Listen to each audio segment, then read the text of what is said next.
Hello student, मैं shine Luthra. आज हम करेंगे क्लास 8 का चैप्टर है हमारा, अध्याय है 3, चतुर्भुजों को समझना। उसकी प्रश्नावली करेंगे 3.3। इस प्रश्नावली को करने से पहले हम इसका थोड़ा सा बेसिक समझ लेते हैं, इसकी भूमिका समझ लेते हैं, ताकि आपको हर एक क्वेश्चन अच्छे से समझ में आ सके। इस प्रश्नावली को करने के लिए हमें चतुर्भुजों के जो प्रकार हैं इनको हमें समझना होगा, यानी कि जिसको हम इंग्लिश में क्वाड्रिलेटर बोलते हैं। इसके जो काइंड्स हैं वो हम इसको समझेंगे। तो सबसे पहला है समलंब, जिसको हम इंग्लिश में ट्रैपेजियम भी बोलते हैं। समलंब जो है हमारा इस तरीके से होता है। समलंब एक ऐसा चतुर्भुज होता है जिसमें भुजाओं का एक युग्म समांतर होता है। यानी कि जो समलंब है वो क्या है, एक हमारा चतुर्भुज है। और इस चतुर्भुज के अंदर जो है ऐसा होता है जिसमें भुजाओं का एक युग्म, यानी कि एक ही युग्म मतलब एक, आप कह सकते हैं जैसे कि एक ही पेयर बनता है जो हमारा समानांतर होता है। ठीक है, जिसको हम इंग्लिश में पैरेलल बोलते हैं। यानी कि ये वाली जो भुजा है वो इस वाली भुजा के पैरेलल है, और ये वाली भुजा जो है वो हमारी इस वाली भुजा के पैरेलल नहीं है। यानी कि ये वाली भुजा इस वाली भुजा के समानांतर नहीं है, क्योंकि अगर हम इन दोनों को आगे बढ़ाएंगे तो ये आगे जाके मिल जाएंगी। ठीक है, तो अगर हम इन दोनों भुजाओं को आगे चाहे इधर से बढ़ाएं चाहे इधर से बढ़ाएं, ये हमारी जो आगे जाके नहीं मिलेंगी। इसलिए समलंब में हमेशा एक ही ऐसा मतलब कि एक ही पेयर बनता है जो आपस में समानांतर होता है, एक ही युग्म बनता है, यानी कि ये इसके बराबर है। ऐसे ही यहाँ पे देखो, यहाँ पे भी जो ये भुजा है वो इसके समानांतर है। ठीक है, लेकिन जो ये वाली भुजा है वो इसके समानांतर नहीं है, क्योंकि ये वाली भुजा जो है वो आगे जाके मिल सकती है, लेकिन ये दोनों भुजाएं अगर हम दोनों को आगे बढ़ाएं तो ये आगे जाके नहीं मिलेगी। इसलिए ये वाली भुजा इसके पैरेलल है, या फिर आप ये कह सकते हो ये भुजा इसके पैरेलल है। तो हमेशा समलंब में हमेशा ऐसा ही होता है कि एक ही युग्म समानांतर होता है, दो युग्म नहीं बनते इसमें। जैसे इसमें भी एक युग्म बना, इसमें भी एक ही युग्म बना, यानी कि दो भुजाओं मतलब एक युग्म। आगे देखते हैं। अगला नेक्स्ट जो हमारा चतुर्भुज है वो है पतंग, जिसको हम काइट कहते हैं। पतंग एक चतुर्भुज है। इसमें अलग अलग आसन भुजाओं के दो युग्म होते हैं जिसकी लंबाई बराबर होती है। पहले जो हमने पहले हमें समलंब पढ़ा था उसमें एक युग्म था। अब इसमें क्या बोला जा रहा है कि इसमें दो युग्म होते हैं। जैसे कि देखो ये पतंग नीचे आपको दिखाती हूँ, यहाँ पे देखो दो युग्म हैं जो आपस में इनकी लंबाई बराबर है। ये जो है वो इसके बराबर है और ये जो है वो इसके बराबर है। ठीक है, देखो यहाँ पे इन्होंने बोला है बराबर। ठीक है, अभी हमने पीछे क्या पढ़ा था, समानांतर। समानांतर होता है पैरेलल, जो सीधी सीधी चलती और आपस में मिलती नहीं है। इस यहाँ पे एक युग्म समानांतर होता है, लेकिन यहाँ पे लंबाई, जिनकी लंबाई बराबर, अगर ये 4 है तो ये भी 4 है, अगर ये 6 है तो ये भी 6 है। ठीक है, इनकी लंबाई जो है, पतंग के अंदर दो युग्म ऐसे होते हैं, जैसे एक युग्म ये बन गया, एक युग्म ये बन गया, जिनकी लंबाई बराबर होती है। उसके बाद पतंग के विकर्ण एक दूसरे को समकोण पर काटते हैं। जो पतंग के विकर्ण, विकर्ण क्या होते हैं, ये जो है हमारे विकर्ण है, ये यहाँ पे समकोण पर काटते हैं। यानी कि जब ये काटेंगे तो 90 डिग्री का कोण बनेगा, चाहे हम इसको ऐसे बनाएं, चाहे ऐसे बनाएं, चाहे ऐसे या ऐसे, यहाँ चारों तरफ से 90 डिग्री का कोण बनता है। पतंग के विकर्ण एक दूसरे को जब काटते हैं तो 90 डिग्री का कोण बनता है। पतंग का बड़ा विकर्ण छोटे विकर्ण को समद्विभाजित करता है। आप जो पतंग का जो बड़ा वाला विकर्ण है ये हमारा, और ये जो हमारा छोटा विकर्ण है इसको समद्विभाजित करता है। जब इसको समद्विभाजित करता है तो जितना हिस्सा इधर होगा उतना ही हिस्सा हमारा इधर होगा, बराबर हिस्से होंगे दोनों। पतंग की आसन भुजाओं से बने सम्मुख कोण बराबर होते हैं। अब पतंग की जो आसन भुजाएं, यानी कि ये इसकी आसन भुजा है क्योंकि ये एक ही कोण से निकली हुई दो भुजाएं हैं, ये इसकी आसन भुजा है क्योंकि एक कोण से निकली दो भुजाएं। अब जो इसके अंदर कोण बनते हैं वो बराबर होते हैं, यानी कि जो डी है वो बी के बराबर है, या फिर आप कह लो बी जो है वो डी के बराबर है। तो पतंग में आसन भुजाओं से बने सम्मुख कोण बराबर होते हैं। ये भी आसन भुजाओं से बना एक कोण है और ये भी आसन भुजाओं से बड़ा एक कोण है, ये दोनों बराबर हैं। आगे देखते हैं समानांतर चतुर्भुज, पैरेललोग्राम। अब इसमें देखो जो सम्मुख भुजाएं, समानांतर चतुर्भुज हमारा कैसा होता है, इस तरीके का। अब इसके अंदर जो सम्मुख भुजाएं होती है, यानी कि ये भुजा इसके सम्मुख है और ये भुजा इसके सम्मुख है। ये भुजा जो है वो इसके समानांतर है, ये भुजा इसके समानांतर। समानांतर मतलब पैरेलल। अगर हम इनको आगे बढ़ाएं इधर से तो ये दोनों आपस में नहीं मिलेंगी, अगर हम इनको दोनों को आप आगे बढ़ाएं तो ये दोनों भी आपस में नहीं मिलेंगी। तो ये भुजा इसके समानांतर है, ये भुजा इसके। तो सम्मुख जो समानांतर चतुर्भुज होता है उसमें जो सम्मुख भुजाएं होती हैं वो समानांतर होती हैं। उसके बाद दूसरा है सम्मुख भुजाएं बराबर माप की होती हैं, यानी कि जो सम्मुख भुजाओं की जो लंबाई होगी वो भी अगर ये 4 है तो ये भी 4 है, ये 6 है तो ये भी 6 है, बराबर होती हैं। सम्मुख कोण बराबर माप के होते हैं। इनके जो सम्मुख कोण होते हैं वो बराबर माप के होते हैं। अगर ये 60 है तो ये भी इसके जो है ये भी 60 होगा, ये 60 है तो ये भी 60 होगा। विकर्ण एक दूसरे को समद्वि भाजित करते हैं, जैसे ये विकर्ण इसको समद्वि भाजित कर रहा है। आसन कोण संपूरक होते हैं।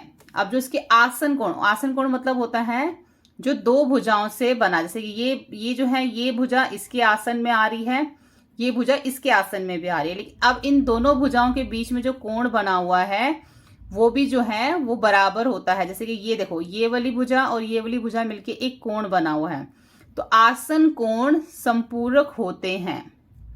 ठीक है, अब देखो जैसे ये कोण है और ये कोण है, ये हमारा एक ही भुजा से दो बने हुए थे, यानी कि ये कोण इसके जो है वो आसन कोण है। ठीक है, अब ये वाला कोण और ये वाला कोण देखो एक ही भुजा पे, इसी भुजा पे ये है और इसी भुजा पे ये भी बना हुआ है, तो ये वाला कोण इसके आसन कोण है। ऐसे ही इस भुजा के ऊपर डी भी बना हुआ है, ए भी, तो डी ए के आसन कोण है और ए जो है वो बी के आसन कोण है। और जो आसन कोण होते हैं अगर हम उनको मिलाएं आपस में तो ये दोनों आसन कोण मिला के 180 डिग्री का बनता है। इसी तरीके से इन दोनों आसन कोण को हम देखें तो 180 डिग्री का बनता है, ये भी दो 180 के, ये भी, क्योंकि एक जो हमारा इसमें बनता है ना समांतर चतुर्भुज में एक जो हमारा कोण बनता है ये हमारा बनता है 90 डिग्री का, तो दूसरा भी हमारा 90 90 90 180, ऐसे 90 90 180 हो जाता है। तो सम्मुख भुजाएं जो होती हैं समानांतर चतुर्भुज की, ये सम्मुख भुजाएं समांतर होती हैं। इसकी जो कोण होते हैं वो भी समानांतर होती है, उसकी जो लंबाई होती है वो भी समानांतर होती है, और जो उसके विकर्ण होते हैं जो एक दूसरे को समद्वि भाजित करते हैं, और समद्वि भाजित करने के बाद ये बराबर बराबर हिस्सों में बट जाता है। तो इट मीन इसमें अगर हम देखें तो समानांतर चतुर्भुज में सब कुछ समान होता है। अब हम देखेंगे ये, अभी तक हमने इसके चतुर्भुज समझे हैं, लेकिन एक्सरसाइज प्रश्नावली 3.3 करने के लिए हमें इसको भी समझना पड़ेगा। हमारे सामने एक आकृति है, इस आकृति में आप देखो दो जो हैं आपको लाइनें यहाँ पे दो रेखाखंड आपको दिख रहे हैं, और ये जो दोनों रेखाखंड है आपस में एक दूसरे के बराबर हैं। ठीक है, और ये जो ऊपर एल लाइन आप देख रहे हैं ये इसको काट रही है, ये हमारी लाइन पी है और ये हमारी लाइन जो है ये रेखा पी है, रेखा क्यू है, ये रेखा जो ऊपर एल है इसको काट रही है। और इस रेखा एल के काटने से हमारे यहाँ पे कुछ कोण बनते हैं, कोण 1 2 3 4 यहाँ पे बन रहे हैं, 5 6 7 8 कोण हमारा यहाँ पे बन रहा है। अब इसके अंदर हमें समझना है कि संगत कोण कौन से होते हैं, एकानांतर कोण, अंतः कोण कौन से होते हैं, और आसन कोण जो है वो कौन से हैं। तो सबसे पहले हम यहाँ पे देखते हैं संगत कोण। संगत कोण में 1 और 5, देखो ये हमारी जो पी लाइन है उसके ऊपर की तरफ हमारा कोण 1 आ रहा है, ऐसे ही क्यू लाइन में हमारा ऊपर की तरफ हमारा कोण 5 आ रहा है। ये दोनों जो है सेम पोजीशन पे हैं, और ये भी हमारा राइट हैंड साइड पे, ये भी हमारा राइट हैंड साइड पे, तो ये एक कोण जो है वो कोण 5 के बराबर है, और ये जो है एक कोण 5 के संगत कोण है। इसी तरह से कोण 2 जो है वो कोण 6 के संगत है, क्योंकि दोनों जो है लेफ्ट साइड पे आ रहे हैं और दोनों ऊपर की तरफ हैं। और इसी तरीके से जो कोण 3 है वो 7 के संगत कोण में है, और कोण 4 जो है वो कोण 8 के संगत कोण में है। ठीक है, तो ये इसके संगत कोण है, कोण 1 5 का, 4 8 का, 2 6 का और 3 7 का संगत कोण है। इसी तरह से एकानांतर अंतः कोण यानी कि अंदर वाले कोण अब हम देखेंगे। अंदर वाले कोण देखो, कोण 3 जो है वो कोण 5 के एकानांतर अंतर कोण है, क्योंकि 3 भी अंदर है और 5 भी, लेकिन 3 हमारा लेफ्ट साइड पे आएगा और 5 हमारा जो है वो राइट साइड पे आएगा। इसी तरह के जो कोण होते हैं वो एकानांतर अंतः कोण होते हैं। ऐसे ही 4 जो है वो 6 के एकानांतर अंतर कोण है, जिसको हम बोलते हैं अल्टरनेट इंटीरियर एंगल्स। ठीक है, अंदर की तरफ है लेकिन ये एकानांतर है, यानी कि एक दूसरे के उल्टे, मतलब ऑपोजिट है, अल्टरनेटिव में है। ये इसके साथ नहीं है, देखो 3 भी अंदर है 6 भी अंदर है। ठीक है, लेकिन ऐसे नहीं, एकानांतर है तो 3 के, अगर ये लेफ्ट में तो ये राइट में, ये अगर राइट में तो ये लेफ्ट में। ठीक है, अब आसन कोण देखो कौन से होते हैं, जिसको एडजेसेंट एंगल्स बोलते हैं। आसन कोण में आएंगे अंदर वाले जो कोण है, 3 भी अंदर है और 6 भी, यानी कि 3 जमा 6 ये हमारा आसन कोण हो गया। ऐसे ही 4 जमा 5 ये हमारा आसन कोण हो गया। देखो 3 भी लेफ्ट साइड पे और 6 भी, दोनों अंदर की तरफ है। ऐसे ही 4 और 5 भी दोनों राइट साइड पे, दोनों अंदर की तरफ है, तो ये हमारे आसन कोण हो गए। तो आपको याद रखना है कि संगत कोण कौन से होते हैं, एकानांतर अंतः कोण कौन से होते हैं, आसन कोण कौन से होते हैं। संगत कोण जो है वो बाहर की तरफ होंगे और सेम साइड पे होंगे। ठीक है, एकानांतर एक हमारा अंदर वाला होगा, एक हमारा बाहर वाला, एक अंदर वाला, एक हमारा बाहर वाला, एक अंदर वाला। और जो आसन होंगे वो एक ही साइड पे होंगे और दोनों अंदर वाले होंगे। ये दोनों देखो, ये दोनों आसन है और दोनों अंदर है। ठीक है, और इनका जो योग है वो क्या है, 180 डिग्री होगा। आसन कोणों का जो योग होगा वो 180 डिग्री होगा।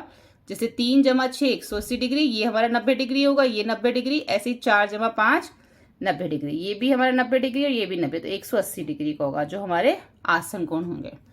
आगे देखते हैं इसमें अब हम देखते हैं कुछ विशेष समानांतर चतुर्भुज। सबसे पहले आ जाता है सम चतुर्भुज, जिसको हम रोम्बस भी बोलते हैं। सम चतुर्भुज कौन सा होता है, सम चतुर्भुज को सम्मुख भुजाएं समानांतर होती हैं। इसकी जो सम्मुख भुजाएं, इसके सम्मुख ये है और इसके सम्मुख जो है वो ये है, तो ये क्या है, समानांतर हैं।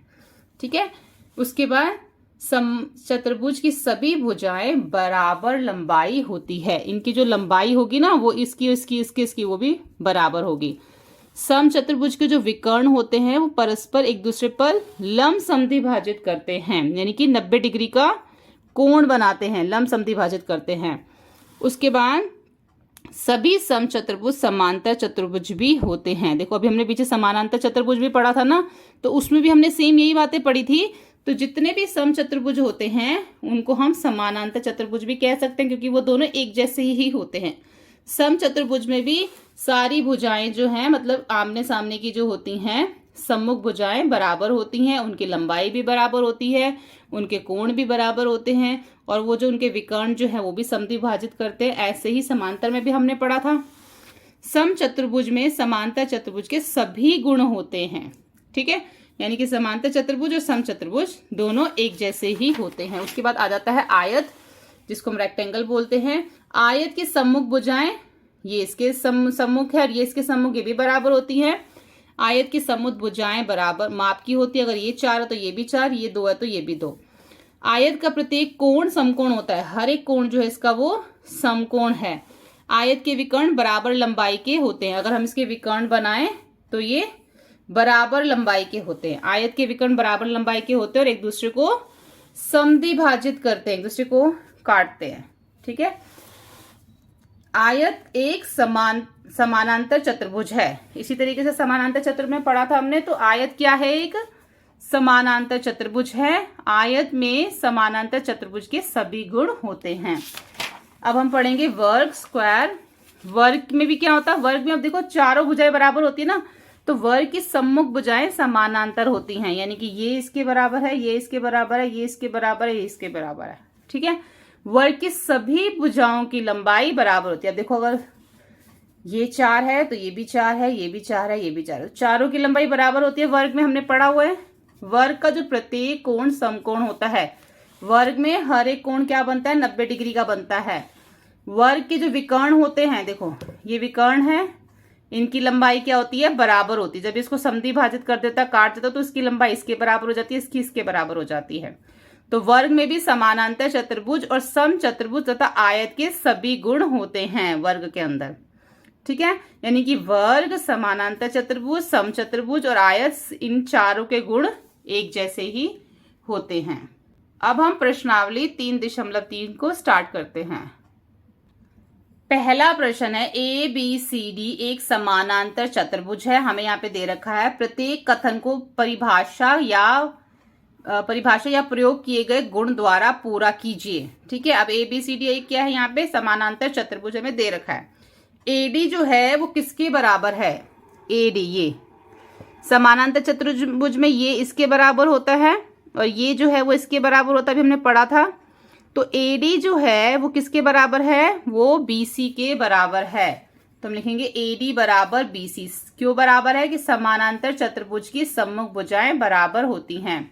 उसके बाद कोण DCB, अब कोण हमारा ये बन रहा है DCB, यानी कि जो कोण बीच में लिखा होता है ना उसके बारे में बात हो रही होती है, यानी कि कोण C की बात हो रही है। अब कोण जो DCB है वो किसके बराबर है, किसके बराबर है, जो इसके सामने वाला कोण होगा इसके बराबर होगा, यानी कि कोण DAB के बराबर होगा। ये क्यों बराबर होगा, क्योंकि समानांतर चतुर्भुज के जो सम्मुख कोण होते हैं वो बराबर होते हैं, यानी कि आमने सामने वाले, ऑपोजिट। अब OC जो है वो किसके बराबर है, OC देखो, OC जो है O से लेके C तक, OC जो है वो OA के बराबर है, क्योंकि समानांतर चतुर्भुज के विकर्ण एक दूसरे को समद्विभाजित करते हैं। ठीक है, अब देखो मेजरमेंट यहाँ लिखा है कोण DAB जमा कोण CDA। अब कोण पहले DA, यानी कि A की बात हो रही है, DAB, और यहाँ पे CDA, यानी कि कोण A की बात हो रही है और कोण D की बात हो रही है, दो की बात हो रही है। जो कोण बीच में लिखा होता है हम उसी के बारे में बात करते हैं, जैसे कि बीच में हमारे यहाँ पे A लिखा हुआ है, यहाँ पे D लिखा हुआ है। ठीक है, तो ये दोनों को अगर हम जमा करें तो हमारा कितना आता है, अगर क्योंकि ये भी हमारा 90 डिग्री है, ये भी 90, तो दोनों को अगर हम जमा करें तो हमारा कितना आता है, 180 डिग्री। क्यों आता है 180 डिग्री, क्योंकि जो समानांतर चतुर्भुज के जो आसन कोणों का जो योग होता है वो 180 डिग्री होता है। आसन कोण मतलब जो एक ही भुजा पे दो कोण बने होते हैं उनका योग 180 डिग्री होता है। तो ये हमारा प्रश्न 1। अब हम देखते हैं प्रश्न 2। प्रश्न 2 है, निम्न समांतर चतुर्भुजों के में आयत, निम्न समानांतर चतुर्भुजों में अज्ञात x, y, z के मानों का ज्ञात कीजिए। यानी कि जो अज्ञात क्या है, इसमें हमें x भी नहीं पता, y भी नहीं पता, z भी नहीं पता, लेकिन हमें सिर्फ b पता है 100 डिग्री। हमें तीनों निकालने हैं। तो d जो है, देखो d है वो किसके बराबर होगा, d जो है वो b के बराबर है। क्यों बराबर है, क्योंकि समानांतर चतुर्भुज के जो सम्मुख कोण होते हैं वो बराबर होते हैं। तो d बराबर है b के, तो यानी कि y कितना हो गया, 100 डिग्री, क्योंकि जितना b है उतना ही d होगा, यानी कि y कितना हो गया, ये भी 100 डिग्री हो गया। उसके बाद अब देखो हमारे पास यहाँ पे y आ गया, अब x, ये रहा x। अब हमें देखो ये दोनों पता चल गए, लेकिन अभी ये दोनों जो सम्मुख कोण है ना इसका पता ना इसका पता है, दोनों में से किसी का नहीं पता। दोनों में से अगर हम एक भी निकाल लेते हैं तो उसके सामने वाला उसके बराबर होगा, तो हम ये निकाल लेते हैं, क्योंकि ये जो है ये भी क्या है, हमारा समानांतर चतुर्भुज के जो आसन कोण होते हैं जो एक ही रेखा के ऊपर बने होते हैं उनका योग कितना होता है, 180 डिग्री। अभी हमने पढ़ा था पीछे, क्योंकि ये एक ही भुजा पे बने हुए हैं, ये जो है इसका आसन कोण है, तो ये 100 डिग्री है। तो इसमें से 100, दोनों का योग 180 डिग्री है, तो 180 में से 100 को घटा देंगे तो इसका निकल आएगा। ऐसे ही करेंगे, 100 जमा x जमा 100 डिग्री बराबर 180 डिग्री, x बराबर 180 माइनस 100, तो x आ गया 80 डिग्री। समानांतर चतुर्भुज के आसन कोणों का जो योग होता है वो 180 डिग्री होता है, तो ये आ गया हमारा 80। जब ये 80 है तो ये भी हमारा 80 होगा। क्यों, क्योंकि ये इसके सम्मुख कोण है, ठीक है, इसके ऑपोजिट है, इसलिए कोण A जो है वो कोण C के बराबर है। समानांतर चतुर्भुज के सम्मुख कोण बराबर होते हैं।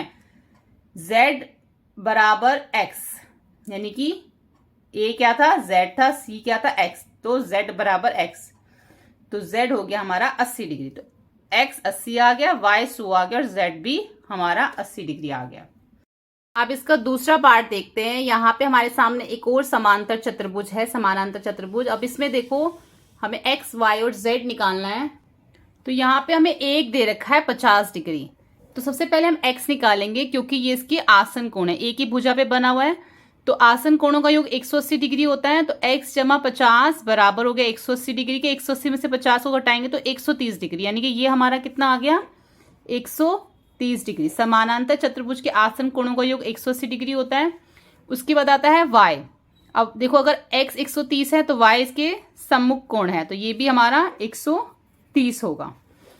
तो y बराबर है x के, क्योंकि समानांतर चतुर्भुज के सम्मुख कोणों का कोण जो है वो बराबर होते हैं। इसलिए y भी हमारा 130 हो गया। अब यहाँ पे जो इसके हमारा सम्मुख कोण बन रहा है ये, और जो हमारा z हमने निकालना है ये हमारा बाह्य कोण है। तो अंदर वाले कोण को निकालने के लिए पहले हम इसको नाम दे देंगे कोण 1। ठीक है। अब जो 50 डिग्री है वो कोण 1 के बराबर है, क्योंकि सम्मुख कोण है।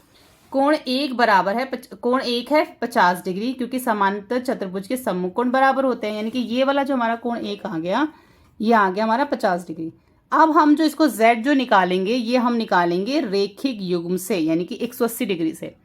रेखिक युग्म जो होता है वो 180 डिग्री का होता है। 180 डिग्री में से 50 को घटा देंगे तो हमारा z निकल आएगा। तो जो कोण 1 है जमा कोण z, यानी कि कोण 1 और z को दोनों को जमा करना पड़ेगा, तो कितना आएगा 180 डिग्री होगा हमारा, क्योंकि रेखिक युग्म है। 50 जमा z बराबर 180 डिग्री, z निकालना है तो 50 इधर के माइनस हो जाएगा, तो कितना आएगा 130 डिग्री। तो यहाँ पर ये हमारा आएगा 130 डिग्री, और ये अंदर वाला हो गया 50। हमें z निकालना था, x निकालना था y, तो हम x, y और z तीनों का माप हम नीचे यहाँ लिख देंगे। ठीक है। इसका पार्ट 3 देखेंगे, इसमें भी हमें x, y और z निकालना है। तो x हमें यहाँ पे कितने डिग्री का बन रही है हमारा, ये हमारा 90 डिग्री का है। तो हमें पता चल गया जो x है वो 90 डिग्री का। क्यों है 90 डिग्री का, शीर्ष विमुख कोण बराबर होते हैं। जो ये शीर्ष विमुख कोण है ये सब क्या है बराबर, ये भी 90, अगर ये 90 है तो ये भी 90, ये भी 90, ये भी 90, तो ये क्या है शीर्ष विमुख कोण है, तो ये इसलिए हमारा 90 डिग्री का है। अब देखो ये हमारा यहाँ पे क्या बन रहा है, एक त्रिभुज बन रहा है। ये हमारा कितना है 90 डिग्री, ये हमारा है 30 डिग्री। अब हमें त्रिभुज की तीसरी भुजा को निकालना है। तो x जमा 30 डिग्री जमा y बराबर 180 डिग्री, क्योंकि त्रिभुज के तीनों कोणों का योग 180 डिग्री होता है।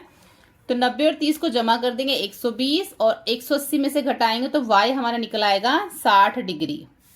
ठीक है, y निकल आया हमारा, x निकल आया, y निकल आया, y हो गया हमारा 60 डिग्री। ठीक है। अब देखो z बराबर है y के। क्यों बराबर है, देखो z हमारा बाहर की तरफ है और x हमारा अंदर की तरफ है। अभी मैंने आपको समझाया था ना, एकानांतर अंत्य कोण क्या होते हैं, आपस में बराबर होते हैं। यानी कि जितना x होगा उतना ही z होगा। अगर x 90 डिग्री है तो z भी 90 डिग्री होगा। अभी हमने पीछे समझा था, जो हमने इस तरीके से देखा था कि ये वाला जो कोण होता है वो इस वाले कोण के बराबर होता है। यानी कि एक कोण बाहर की तरफ और एक कोण जो है वो अंदर की तरफ होता है, तो वो बराबर, जैसे ये ऊपर है और ये हमारा अंदर की तरफ है और ये इस रेखा के ऊपर बाहर की तरफ है, तो ये इसके बराबर है। तो इस तरीके से हमारा x, y और z तीनों निकल आएंगे, तो उनको हम यहाँ पे लिखेंगे। y बराबर z बराबर y, एकानांतर अंतः कोण बराबर होते हैं, तो z भी 60 डिग्री हो गया। x 90, y 60 और z भी 60 डिग्री। अब हमारे सामने एक ये समानांतर चतुर्भुज है, इसमें भी हमें x, y, z निकालना है। अब देखो z जो है वो हमारा बाहर की तरफ है, ठीक है, और ये हमारा अंदर की तरफ है। तो सबसे पहले ये देखो, अगर ये 80 डिग्री है तो इसके सामने कौन सा कोण दे रखा है, इसका जो सम्मुख कोण है वो कौन सा है, y। अगर ये 80 है तो y भी हमारा 80 डिग्री होगा। y बराबर है 80 की, क्योंकि समानांतर चतुर्भुज के समकोण बराबर होते हैं। अब अगर ये 80 है तो z भी 80 होगा। क्यों होगा, क्योंकि ये संगत कोण है। अभी हमने पीछे समझा था, यानी कि एक ही लाइन पे बना हुआ है, ये हमारा इस साइड लेफ्ट साइड पे बना हुआ, तो ये भी लेफ्ट साइड पे ही बना हुआ है। एक बाहर है, एक हमारा अंदर की तरफ है ये, ठीक है। यानी कि अगर इस रेखा पे देखें तो ऊपर की तरफ बना हुआ है, इस रेखा पे देखें तो ये भी ऊपर की तरफ बना हुआ, संगत कोण है ये, ठीक है। तो संगत कोण जो होते हैं वो बराबर होते हैं। अगर ये 80 है तो z भी 80 होगा, क्योंकि संगत कोण बराबर होते हैं। अब हमारे पास ये भी 80 आ गया। अब हमने निकालना है x जो है वो हमारा आसन कोण है, क्योंकि एक भुजा पे बना हुआ है। 80 है तो हमें आसन कोणों का योग 180 डिग्री होता है, तो 180 में से 80 को घटाएंगे तो हमारा ये निकल आएगा। तो x जमा 80 बराबर 180। x निकालने के लिए साइड में रखेंगे, 180 में से 80 को माइनस करेंगे 100। समानांतर चतुर्भुज के आसन कोणों का योग 180 होता है, तो x हमारा क्या निकल आएगा 100। हमें हर एक के साथ ये जरूर लिखना है, ठीक है। अब हमारा x, y और z तीनों निकला है। x हो गया 100, y 80 और z भी 80, ठीक है। तो ये हमारा फोर्थ पार्ट हो गया। इसका लास्ट पार्ट देखते हैं, फिफ्थ। यहाँ पे भी हमें x, y और z निकालना है। अब यहाँ पे हमें 112 दे रखा है। अब ये 112 है तो इसका जो सम्मुख कोण है वो भी 112 होगा, यानी कि y भी हमारा 112 है। अब हमारे पास इधर क्या आ गया, y आ गया। तो x, y और 40 ये हमारा क्या बन गया, एक त्रिभुज बन गया। त्रिभुज के तीनों कोणों का योग कितना होता है, 180। दोनों को जमा करके 180 में से घटाएंगे तो हमारा x निकल आएगा।